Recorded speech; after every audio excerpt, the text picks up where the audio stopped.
Hi, I'm Kayla and I'm working with Creative Fabrica on their Marvelous Maker Moms campaign. This is such a fun way to celebrate creative moms in honor of Mother's Day. In today's video, I'll be creating a personalized etched vase perfect for a Mother's Day gift.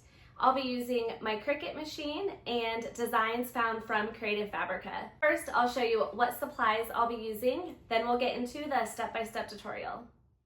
I'll be using the Cricut Explore Air 3 for today's video, but you can use any cutting machine or any of the Cricut machines.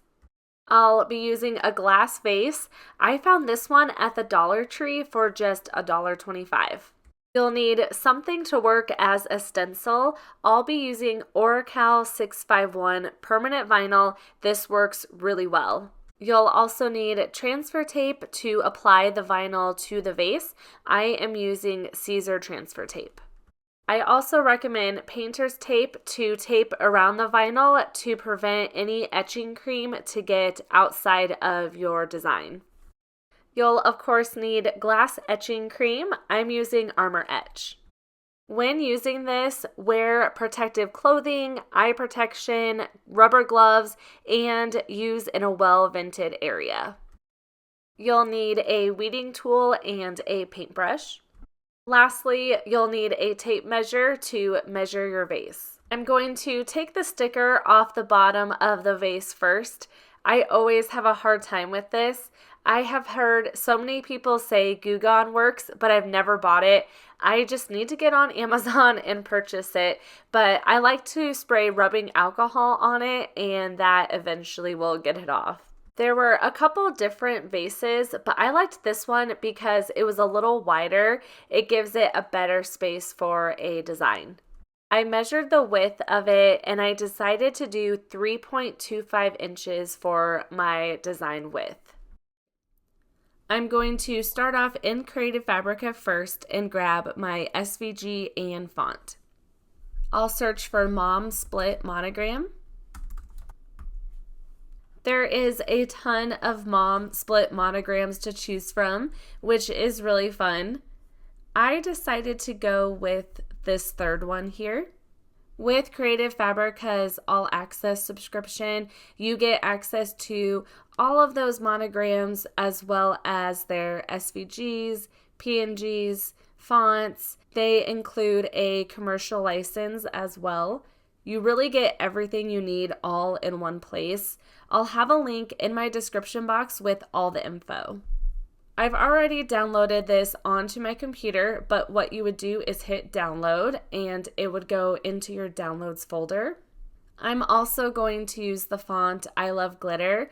This is a favorite of mine, especially for those split monograms.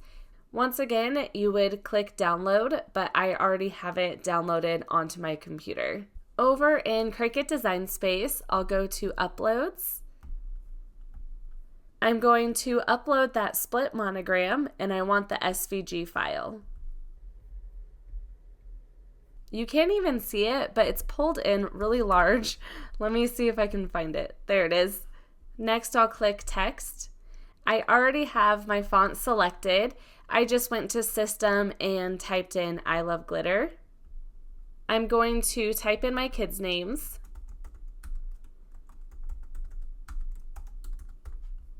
I want it to have the heart connecting each name, so I'll show you how I do that.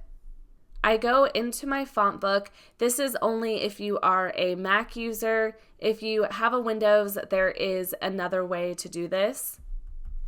In here, I'm going to select my fonts. Then I'm going to find I Love Glitter. I'll double click on it. Now you can see everything that goes along with this font. I want this heart.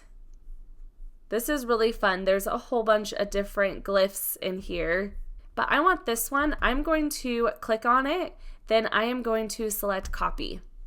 I'll go back into Cricut Design Space. I'm going to double click in here. I think I'll hit the backspace.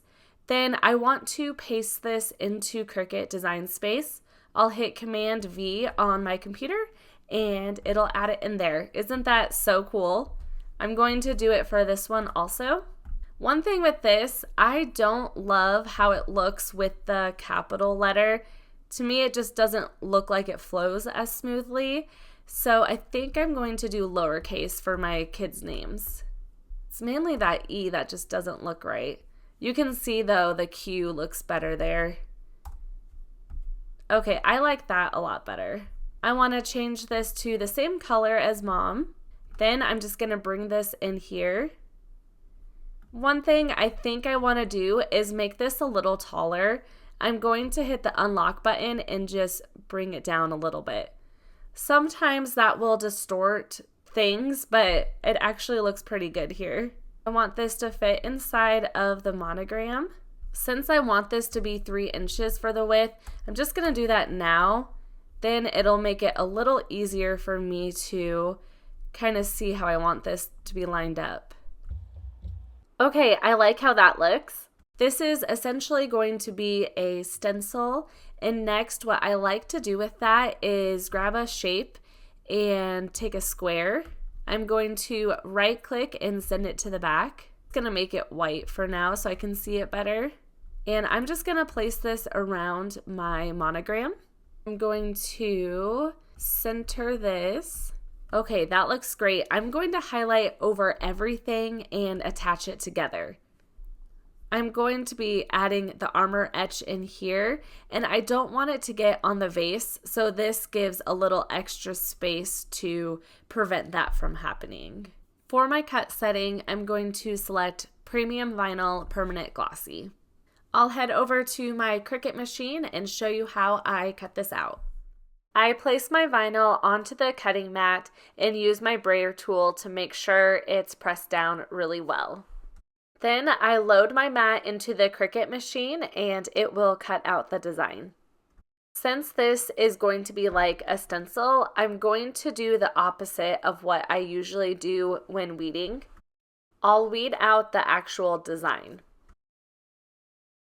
After that, I'll add transfer tape over the whole thing. I like to take my squeegee and scrape it down really well. That will help the transfer tape pick up that vinyl.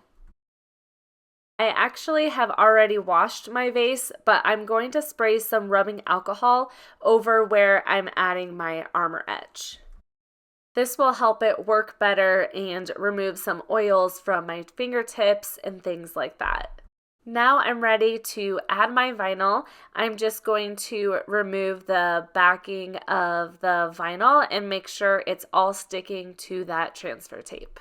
I line this up, then I place my vinyl down. When adding vinyl to a curved surface, it can be a little tricky. What I like to do is press it down in the center first. Then I start to press the sides down, but I'll take my scissors and cut slits in the vinyl. This will help it lay down flat. Just be careful when cutting slits that you're not cutting into the stencil part of the design. If there's folds in the vinyl, as long as it's not where the design is, then it'll be fine. Once that's pressed down, I'll remove the transfer tape. I lift up this piece a little to make sure it's nice and flat where the stencil part of the design is. You can see that looks good. I just make sure it's pressed down well. This bottom left, I should have smoothed out one of the creases a little better, and I'll show you why, but just make sure wherever that design is that it's laying flat. Next, I add painter's tape around the whole thing.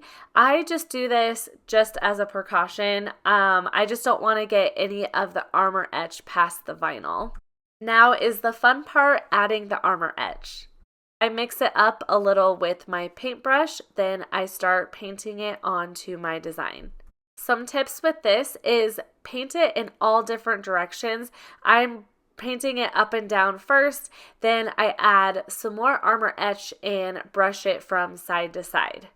I just continue to brush on the Armour Etch for a few minutes. I even go in and do circular motions. I just want to make sure that it gets all of the glass.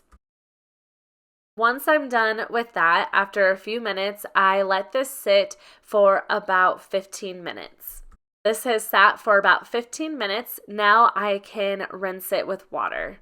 I just make sure all of the cream is getting rinsed away. When rinsing it in a sink, just be mindful that it could cause some damage to the surface to aluminum, pottery, or porcelain. Once I didn't see any cream anymore, I removed the tape and the vinyl. There was a little bit of cream underneath the tape, so just make sure you're wearing your gloves until everything is washed off. What's neat about Armour Etch is it permanently etches that design into your glassware. Here's how it turned out. I absolutely love how this etched vase looks.